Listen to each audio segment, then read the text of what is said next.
In the 5 years of his papacy, Pope Francis has stressed time and again Christianity's mission to welcome the vulnerable and the marginalised.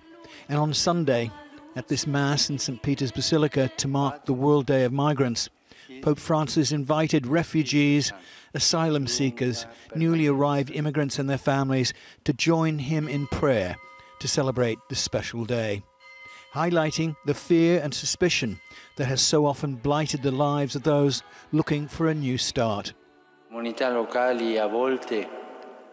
Local communities are sometimes afraid that the newly arrived will disturb the established order, will take away from what has been long laboured to build up.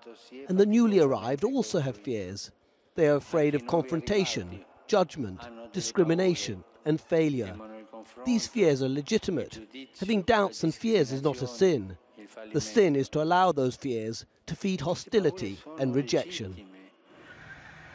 Pope Francis is speaking out at a time when wealthy Western countries are tightening their borders, even though there are more displaced people on the move than ever before. The address by the Pope is important for two main reasons. The first is that we've seen all too few world leaders willing to stand up for refugees. In fact, we've seen quite the opposite over the course of the last 2 years.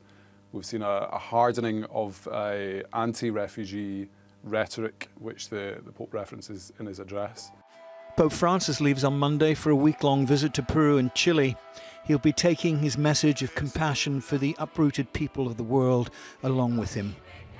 And in Malaga in Spain on Sunday, the latest reminder that this crisis is not going away, as another 109 migrants from Morocco, including 9 pregnant women and 16 children, were brought ashore.